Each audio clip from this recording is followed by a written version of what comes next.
النبيون الذين أسلموا للذين هادوا والربانيون والأحبار بما استحفظوا من كتاب الله. وقال الله تعالى: ولقد كرمنا بني آدم وحملناهم في البر والبحر ورزقناهم من الطيبات وفضلناهم على كثير ممن خلقنا تفضيلا. يوم ندعو كل أناس بإمامهم. آمنت بالله صدق الله العلي العظيم وبلغ سيدنا رسوله النبي الكريم ونحن على ذلك لمن الشاهدين والشاكرين والحمد لله رب العالمين. ناشر سنیت، حامی مسلک اعلیٰ حضرت،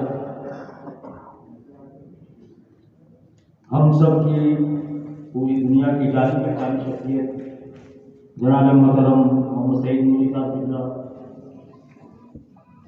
میرے استاد زادے عالی وقار ڈاکٹر محمد سماعی دعوت برکاتکم، اور اسٹیج پر موجود تمام حضرات علماء کرام، مساجد، میرے بزرگ اور دوستوں، السلام علیکم ورحمۃ اللہ تعالیٰ وبرکاتہ۔ آئیے سب سے پہلے ہم اور آپ انتہائی احترام اور عقیدت کے ساتھ اپنے اور ساری کائنات کے مرکز عقیدت آقائے دو جہاں حضور رحمت عالم تاجدار مدینہ سرور کائنات جناب محمد رسول اللہ روح خدا صلی اللہ علیہ وسلم کی بارگاہ میں درود پاک کی نظر پیش کرتے ہیں۔ اللہم صلی علی سیدنا مولانا محمد معدن الجود والکرم مبین والحکم والحکم وعلیہ السلام اجمعین۔ صلاۃ و سلام علیک یا رسول اللہ وعلی آلک واصحابک یا شفیع اللہ۔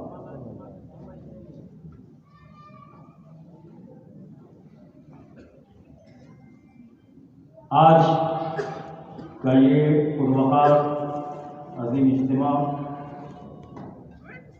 جناب ڈاکٹر سید احسن صاحب قادری رحمۃ برکاتہ کی دعوت پر ہم اور آپ سب شریک ہیں۔ آئیے دعا کریں اللہ تبارک تعالیٰ ہم سب کی حاضری قبول فرمائے۔ اس کا عنوان رکھا گیا ہے فکر رضا۔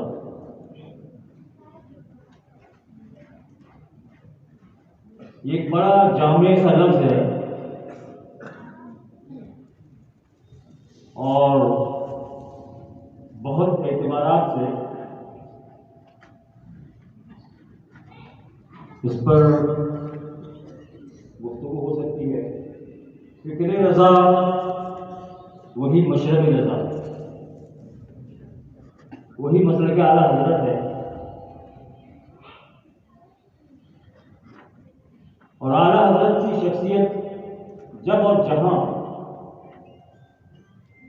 ذکر ہوتی ہے ساتھ ہی علم کا تصور کرتا ہے۔ بولے سبحان اللہ۔ اعلیٰ حضرت عظیم البرکت مجدد دین و ملت، شہید عشق و وفا، آبرو علم و فن، امام الائمہ فاضل بریلوی مولانا احمد رضا خان فاضل بریلوی کا جب ذکر ہوتا ہے ساتھ ہی علم کی عظمتوں کا تصور کرتا ہے۔ یہ وہ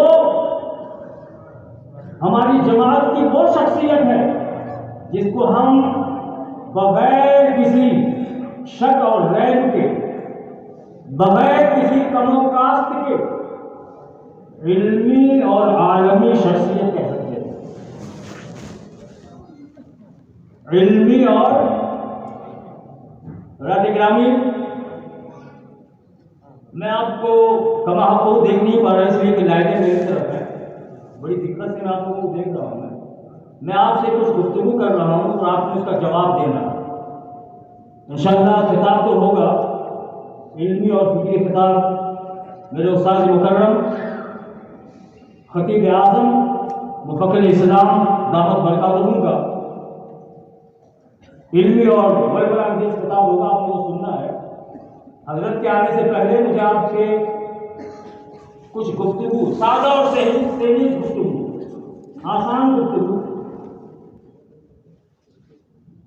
میں آپ سے پوچھوں گا اور آپ جواب دیں گے اس انداز سے جب دو شخص دو آدمی گفتگو کرتے ہیں، ایک بولتا ہے تو دوسرا اس کی حامی بھرتا ہے نا کہ بھائی میں سن رہا ہوں ہاں کرتا ہے، جواب دیتا ہے، اپنی بات رکھتا ہے.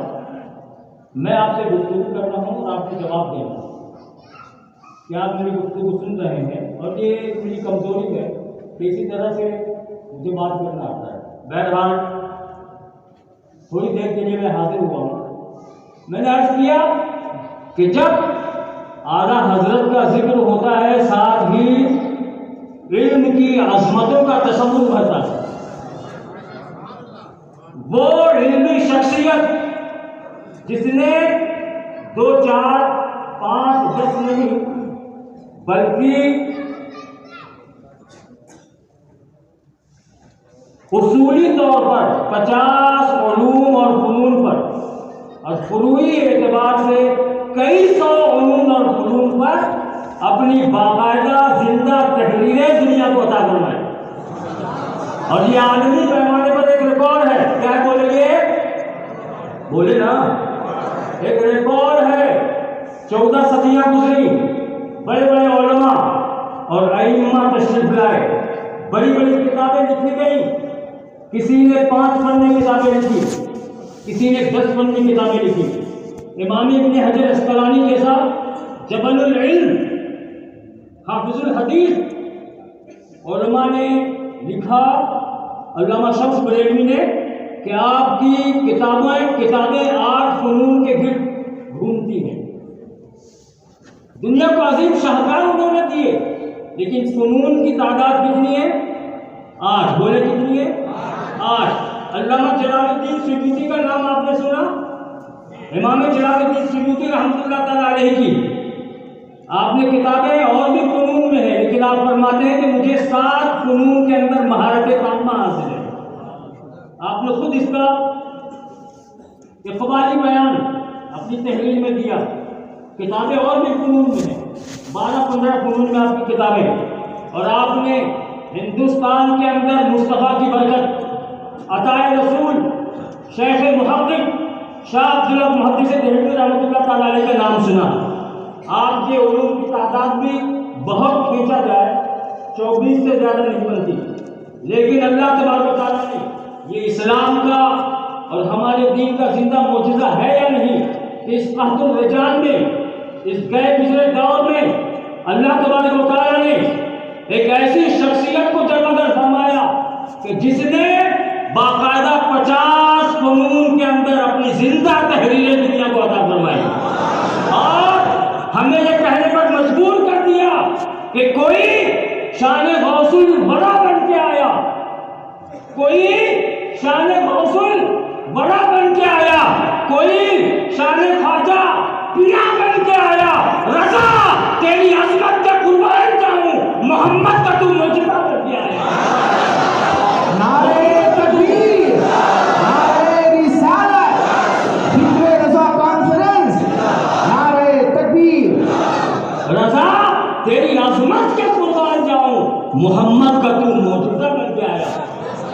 اور مالکہ کے ایک مرشد صاحب نے کہا کہ مینار قصر رضا تو بلند کافی ہے. مینار قصر رضا بلند، رضا کے علم کا محل تو بہت اونچا ہے، مینار قصر رضا تو بلند کافی ہے. تم اس کے ایک ہی زینے پہ چڑھ کے دکھلا دو. ارے فتاوی رضویہ کے کرامت ہے، ذرا ہدایت بخشش پڑھ کے دکھلا دو. آپ بڑے بڑے سو کال دانشوروں کو، ادیبوں کو، شاعروں کو کھڑا کر دیں، اعلیٰ حضرت کے کلام کے اندر اگر وہ ہر لفظ اور ہر شعر کو اس کے طریقے سے پڑھ کے دکھلا دے تو ان کی انتہا ہو جائے گا. واقعہ ہے دوستو. اعلیٰ حضرت فاضل بریلوی رضی اللہ تعالیٰ عنہ، مجھے تقریر کچھ اور کرنی تھی، لیکن غلام مصطفیٰ رضوی نے جو انداز اختیار کیا تھا، اب میں وہی اعلیٰ حضرت کے بارے میں کچھ بات کرنا چاہتا ہوں. دوستو، میرے اور آپ کے آقا جناب محمد رسول اللہ صلی اللہ علیہ وسلم امت کو کتاب و سنت عطا فرما گئے، اور کتاب و سنت کے محافظ کے ساتھ کتاب و سنت کے ماہرین، کتاب و سنت کے عاملین علماء اور اولیاء کی صورت میں اپنے وارث امت کو عطا فرمائے۔ نبی نے دو چیزیں چھوڑی، ایک ہے فیض نبوت، کیا بولو، ایک ہے فیض نبوت اور ایک ہے فیض رسالت۔ فیض نبوت کتاب اور سنت کی روشنی میں ہے اور فیض رسالت علماء اور ائمہ کی صورت میں ہے، جو ہر دور میں آتے رہے اور ہر عصر میں ہوتے رہیں گے۔ دوستوں اور بزرگوں، میں تیزی کے ساتھ لے چلنا چاہتا ہوں۔ اللہ تبارک و تعالیٰ نے جس طرح سے انبیاء کرام کو معجزات کی قوتیں عطا فرمائی، اللہ تعالیٰ نے علماء اور ائمہ کو یا تو حسی یا معنوی کمالات یا کرامات بھی عطا فرمائی۔ آپ کی توجہ ہے، سن رہے ہیں نا؟ انبیاء کرام کو کتابیں دی جاتی ہے، معجزے دیے جاتے ہیں۔ جاؤ بالبینات والزبر، وہ آئے روشن نشانیاں لے کر کے اور صحیفے لے کر کے۔ اسی طرح سے نبی اور رسول کے نائب کو کامل، علماء کو، اولیاء اللہ کو ایک طرف کتاب و سنت کا حقیقی علم بھی دیا جاتا ہے اور دوسری طرف کمالات اور کرامات بھی عطا کی جاتی ہیں۔ اب ذرا توجہ سے سنیے گا۔ علامہ تاج الدین سبکی، میں اس شخص کا نام لے رہا ہوں جب یہ بدعقیدگی کا مؤسس اعلیٰ پیدا ہوا 7ویں صدی ہجری میں۔ بدعقیدگی کا اس صدی اور پچھلی صدی میں جتنی بھی بدعقیدگیاں، گستاخیاں کرنے والے فرقے اور جماعتیں پائی جاتی ہیں، ان سب کا مؤسس اعلیٰ، ان سب کا مورث اعلیٰ جب 7ویں صدی ہجری میں پیدا ہوا، اس زمانے میں امام تقی الدین سبکی رحمۃ اللہ تعالیٰ علیہ نے اسی وقت اس فتنے کا مقابلہ کیا۔ آپ کے صاحبزادے علامہ تاج الدین سبکی، آپ کی کتاب طبقات الشافعیۃ الکبریٰ، اس کی پہلی جلد میں آپ فرماتے ہیں کہ اللہ تبارک و تعالیٰ نے علماء کو اور ائمہ کو کرامات عطا فرمائی۔ یوں تو کرامات اصولی طور پر 25 قسموں میں منحصر ہیں، آپ نے ساری قسمیں گنوائی، ذرا توجہ سے سنیے گا۔ 25 قسمیں کرامات کی، اس میں 5ویں نمبر پر آپ نے فرمایا کہ کرامات کی 5ویں قسم وہ ہے کہ اللہ تبارک و تعالیٰ نے علماء امت کو بے پناہ قوت حافظہ عطا فرمایا۔ 5ویں نمبر پر کیا شمار کیا کرامات کی؟ امام تاج الدین سبکی، آپ کی کتاب طبقات الشافعیۃ الکبریٰ، اس کی پہلی جلد میں فرماتے ہیں علماء دین کو بے پناہ قوت حافظہ عطا فرمایا، ایسے حافظے کہ جس کو آج اگر ہم سنیں تو ہمارے دل ماننے کو تیار نہ ہو، آپ حیران ہو جائیں۔ ایسی ایسی روایت کی کتاب، کچھ حوالے میں بھی عرض کروں گا، پہلے گنوا دوں امام تاج الدین سبکی نے کیا کہا۔ بے پناہ قوت حافظہ اور پھر کثرت تصانیف، صرف قوت حافظہ ہی نہیں دیا، علماء کو ایسا قلم عطا فرمایا، اتنی عظیم بڑی بڑی کتابیں انہوں نے امت کو عطا فرمائی کہ پچھلی امتوں میں اس کی کوئی مثال نہیں ملتی۔ بات سمجھ میں آ گئی؟ پھر آپ نے فرمایا کہ تیسرا گوشہ یہ ہے کہ ان علماء نے باطل فرقوں کا رد فرمایا۔ کیا فرمایا؟ باطل فرقوں کا رد فرمایا۔ چوتھے نمبر پر فرماتے ہیں کہ اتنا ہی نہیں بلکہ بڑے بڑے علماء نے نادر علمی تحقیقات دنیا کو عطا فرمائی، جس کے نتیجے میں دنیا میں جدید علم کا آغاز ہوا، سائنسی اور فکری بنیادیں پڑی، جدید تحقیقات اور اکتشافات ہوئے، انوینشنز ہوئی نادر علمی تحقیقات کی بنیاد پر۔ یہ 4 چیزیں علامہ تاج الدین سبکی رحمۃ اللہ تعالیٰ علیہ نے فرمائی۔ اب دوستوں سنیں، اللہ نے اس امت کے علماء کو کیسا قوت حافظہ عطا فرمایا، آپ سننا چاہتے ہیں؟ علامہ اسماعیل نبہانی آپ کی کتاب حجت اللہ علی العالمین، اس میں آپ نے اسی حوالے سے علماء کو جو کرامات دی گئی اس میں قوت حافظہ ہے. آپ فرماتے ہیں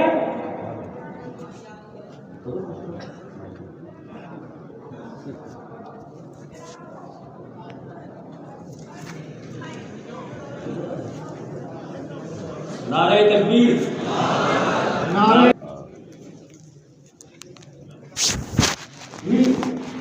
اس حوالے سے کہ اس امت نے علماء دین کو کیسی قوت حافظہ عطا فرمائی. وہ فرماتے ہیں کہ اولین دور میں حال یہ تھا، کیونکہ اب اس دین کو ہمیشہ ہمیشہ کے لیے باقی رہنا تھا، اور وہ وقت کرتاس و قلم کا نہیں تھا، کتابیں نہیں چھپتی تھی نا، مشکل سے کسی لکھی ہوئی چیز کو محفوظ کیا جاتا تھا. وہ وقت علم سینہ کا تھا، وہ وقت دلوں میں علوم کو، روایتوں کو محفوظ کر دیا جاتا تھا. روایت یہ ہے، اور خود محدثین کرام نے اس کو نقل کیا، امام یافعی نے اس کو نقل کیا، علامہ بیجوری نے نقل کیا کہ ابتدائے اسلام میں کیا تھا کہ یولد فی کل 40 سنۃ من یحفظ کل شیء. ابتدائی اسلام میں قوت حافظہ کا یہ حال تھا کہ ہر 40 سال پر بالخصوص اللہ تعالیٰ ایک ایسی شخصیت کو پیدا فرماتا تھا کہ جس کو ہر چیز محفوظ ہو جایا کرتی تھی. جو بھی پڑھے، جو بھی سنے، اس کے سینے میں ہمیشہ کے لیے محفوظ ہو جاتا تھا. پھر اس کے بعد کیا ہوا کہ زمانے کو پھیلا دیا گیا. 40 کے بعد 70 سال، یولد فی کل 70 سنۃ من یحفظ کل شیء. پھر 70 سال کے بعد ایسا شخص ہوتا تھا کہ ہر چیز اسے محفوظ رہا کرتی تھی. یہ قوت حافظہ. اور یہ کیوں تھا؟ باقاعدہ علومی انتظام تھا. آسمان کی طرف سے رب العزت کی بارگاہ سے یہ اہتمام کیا گیا تھا، کیونکہ اس دین حق کو ہمیشہ کے لیے محفوظ رہنا تھا. دوستوں بزرگوں، یہی وجہ ہے کہ امام شافعی جیسی شخصیت یہ کہتی ہوئی نظر آتی ہے کہ ما سمعت شیئا قط ونسیتہ بعد ذلک، کہ میں نے کوئی چیز نہیں سنی اور میں نے بعد میں بھلا دی. یہ امام شافعی رحمۃ اللہ علیہ کا قول ہے. واضح شخصیت، فقیہ امت، مجتہد اسلام فرماتے ہیں کہ میں نے کوئی بات ایسی نہیں سنی کہ جو میرے حافظے سے غائب ہو گئی. اسی چیز کا اشارہ ہے کہ انہی شخصیات میں اسی جماعت سے آپ کا تعلق تھا، اور اس میں بلا شبہ ہمارے اور آپ کے امام اعظم ابو حنیفہ رضی اللہ تعالیٰ عنہ شریف. اور بعد کے زمانوں میں پھر یہ ہوا، علامہ نبھانی لکھتے ہیں کہ محمد بن الانباری، ان کا قوت حافظہ اتنا عظیم تھا کہ وہ ہر ہفتے میں 10,000 صفحات زبانی یاد کر لیا کرتے تھے. 10,000 صفحات. علامہ نبھانی کتاب حجت اللہ علی العالمین اس بات کو نکال کر کے دیکھیں علماء، محمد بن الانباری ہر ہفتہ 10,000 صفحات زبانی یاد کر لیا کرتے تھے. یہاں تک کہ ایک اور بھی روایت انہوں نے لکھی کہ نظام الملک توسی کے زمانے میں نظامیہ کے کتب خانے میں آگ لگی، اتفاق سے آگ لگی. بڑی نادر کتابیں، علمی کتابیں جمع کی گئی تھی، قرآن کی، حدیث کی، اصول کی، نحو کی، لغت کی، تفسیر کی کتابیں. کتب خانے میں آگ لگ گئی، بڑا ذخیرہ جل گیا. نظام الملک کو بڑا افسوس ہوا کہ اب وہ کتابیں کہاں سے آئیں گی. لوگوں نے جمع ہو کر کے کہا کہ افسوس کی کا مقام نہیں ہے، تمہیں تعصب کرنے کی ضرورت نہیں ہے. ابن حداد ساری کتابوں کو زبانی لکھوا دیں گے. اسلام کا ایک سپوت، عالم امت ابن حداد فرماتے ہیں کہ وہ ساری کتابیں ان کا اتنا قوت حافظہ ہے کہ زبانی لکھوا سکتے ہیں. اور روایت یہ ہے امام یافعی کی فرماتے ہیں اور علامہ نبھانی کی، جو فرماتے ہیں کہ 3 سال کا عرصہ لگا ابن حداد نے جتنی کتابیں چلی تھیں، قرآن، حدیث، فقہ، اصول، نحو کی ساری کتابیں زبانی آپ نے لکھوا دی. یہ قوت حافظہ علماء امت کو دیا گیا. میں بات کو پھیلانا نہیں چاہتا، مضامین بہت سارے ہیں، باتیں بہت کچھ ہیں، میں عرض کرنا چاہتا ہوں دوستو، علامہ نبھانی لکھتے ہیں کہ یہ ساری چیزیں قوت حافظہ علماء امت کو اس لیے دیا گیا تاکہ لوگ یہ جانیں کہ یہ آیت من آیات اللہ ہے علی صحت دین محمد صلی اللہ علیہ وسلم، کہ یہ باتیں، یہ بے پناہ قوت حافظہ، یہ خصوصیات جو علماء امت محمدیہ کو دی گئی، اس بات کی دلیل ہے کہ یہ دین برحق اور آسمانی دین ہے، یہ دین آخری دین ہے اور ہمیشہ قیامت تک باقی رہے گا۔ دوستوں کو بیان کرنا چاہتا ہوں، آئیے گفتگو کو سمیٹنا چاہ رہا ہوں میں۔ قوت حافظہ یہ کرامات میں سے شمار کیا گیا، اعلیٰ حضرت فاضل بریلوی رضی اللہ تعالیٰ عنہ کا ذکر خیر ہم کر رہے ہیں، سبحان اللہ، بولے سبحان اللہ۔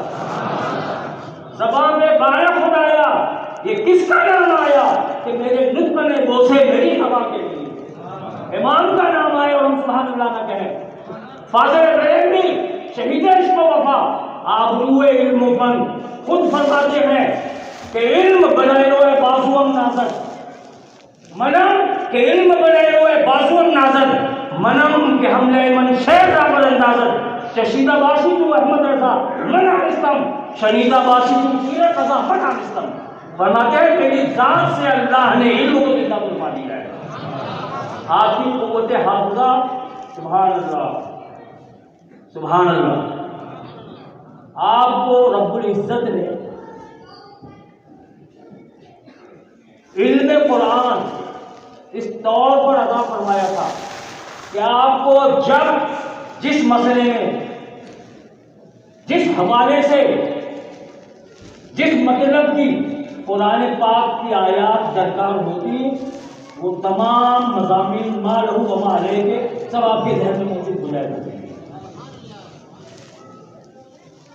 ہم اور آپ، ہمارے بچے 3 سال تک مسلسل شب و روز رٹتا لگاتے ہیں طوطے کی طرح سے، آیت کے بعد آیت، آیت کے بعد آیت۔ حافظ قرآن ایک سمت سے پڑھ سکتا ہے، پچھلی سمت سے نہیں پڑھ سکتا کہ اس سے پہلی آیت کیا ہے یہ بتا دیں، یہ بڑا نادر ہے، یہ بہت غیر معمولی چیز ہے۔ لیکن دوستوں بزرگوں، اعلیٰ حضرت فاضل بریلوی رضی اللہ تعالیٰ عنہ کا قوت حافظہ صرف علم قرآن میں، میں دوسرے علوم کی بات نہیں کر رہا ہوں، صرف علم قرآن میں اس پائے کا تھا کہ قرآن پاک کے وہ سارے مقامات، مثلا نماز کا مسئلہ ہو تو ہر سالے میں، ہر صورت میں کسی نہ کسی حوالے سے عبادت کا اور نماز کا ذکر موجود ہے۔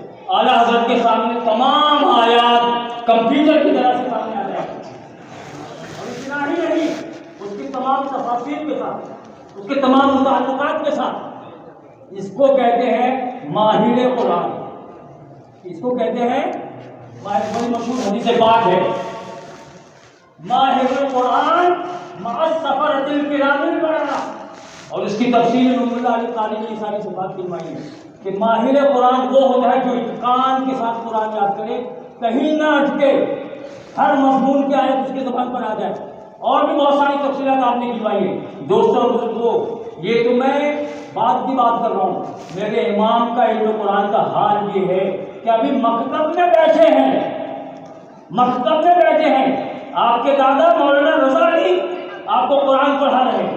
یہ روایت آپ نے سنی ہوگی، ایک لفظ آپ کے دادا نے پڑھایا، اعلیٰ حضرت کی زبان سے ایک اعراب دوسرے طور پر صدر ہوا، دادا نے زبر کے ساتھ پڑھایا، آپ نے زیر کے ساتھ پڑھا، یا جو بھی اعراب تھا، دادا جو پڑھا رہے تھے اعلیٰ کی زبان پر وہ لفظ آ نہیں رہا تھا۔ یہ روایت تو آپ نے بارہا سنی ہے نا۔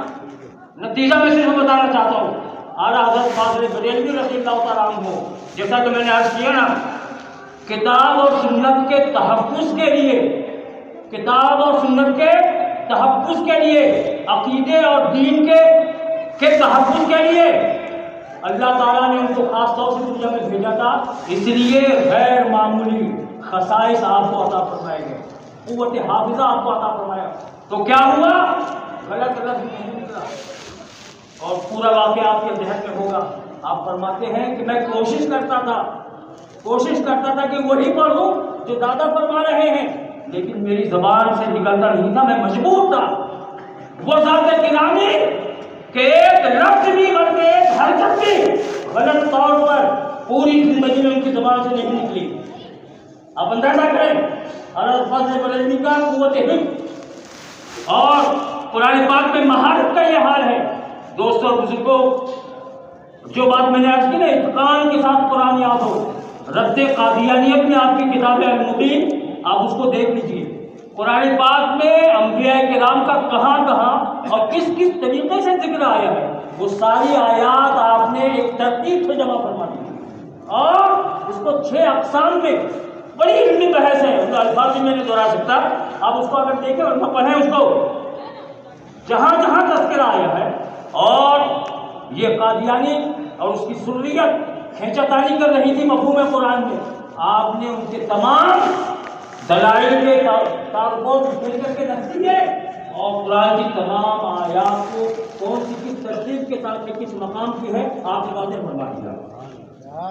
اب آپ حافظ قرآن کو بھی اگر آپ پوچھ لیں، تمام قرآن کی آیات کو اس طور پر جمع نہیں کر سکتا، نہیں پڑھ سکتا، لیکن آج فاضل بریلوی رضی اللہ تعالیٰ کا یہ حال ہے.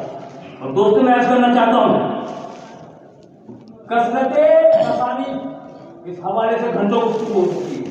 اور پھر رد بدعقیدگی کرامات میں شمار کیا ہے. تاج الدین سبکی نے بتایا کہ بدعات کا رد کرنا، باطل فرقے کا رد کرنا، یہ اس امت کے علماء کی کرامات میں سے ہے، کرامات میں سے ہے. اور جو چیز جو میں سمجھتا ہوں کہنی چاہیے حضرت فاضل بریلوی کے حوالے سے، کیا آپ نے قوت حافظہ بھی دے بنا پایا؟ کثرت تصانیف کا بھی کوئی جواب نہیں، تنوع تصانیف کا کوئی جواب نہیں، اور اسی طرح سے نادر علمی تحقیقات کا بھی کوئی مقابلہ نہیں. جو سب سے بڑی بات ہے حضرت فاضل بریلوی کے یہاں جو بھی لکھا، اللہ نے اپنی حمایت میں اور حفاظت میں اس کو لے لیا. آپ کے علم کو، آپ کی فکر کو، آپ کے قلم کو اور آپ کی تصانیف کو کسی کے حوالے سے ہو، اللہ تبارک و تعالیٰ نے اپنی حفاظت اور حمایت میں لے لیا ہے. کیوں نہ ہو کہ وہ شخصیت جس کو رسول اللہ نے معمول فرمایا تھا کہ اخیر دور میں فقہ حنفی کی خدمت اور رد بدعقیدگی کے لیے پوری زندگی لگا دے. اور حضرت فاضل بریلوی نے ایک نہیں 4 مقام پر اس کا ذکر کیا ہے کہ مجھے بارگاہ رسالت سے معمول کیا گیا ہے اور 2 خدمتیں میرے سپرد کی ہیں. ایک ہے فقہ حنفی کی خدمت اور ایک ہے رد بدعقیدگی. دوستوں بزرگوں، اعلیٰ حضرت فاضل بریلوی رضی اللہ تعالیٰ عنہ کی شخصیت ایسی شخصیت ہے کہ ہم گھنٹوں بولتے رہیں اور اس کا مقدمہ بھی پورا نہیں. ہم گھنٹوں کو پوچھے تھے غلام مصطفیٰ نوری سے، سال سے تحقیق کر رہے ہیں، لیکن آج تک کوئی آدمی یہ نہیں کہہ سکتا کہ اعلیٰ حضرت جو سمندر علم ہے اس کی کنارے پر بھی پہنچ چکا ہو. اس کی شناوری تو بہت دور کی بات ہے، اس میں غواصی تو بہت دور کی بات ہے. جیسے جیسے نئی صبح آتی جا رہی ہے، علوم رضا کے آفاق پہننے جا رہے ہیں. اللہ تعالیٰ ہم سب کو اعلیٰ حضرت کی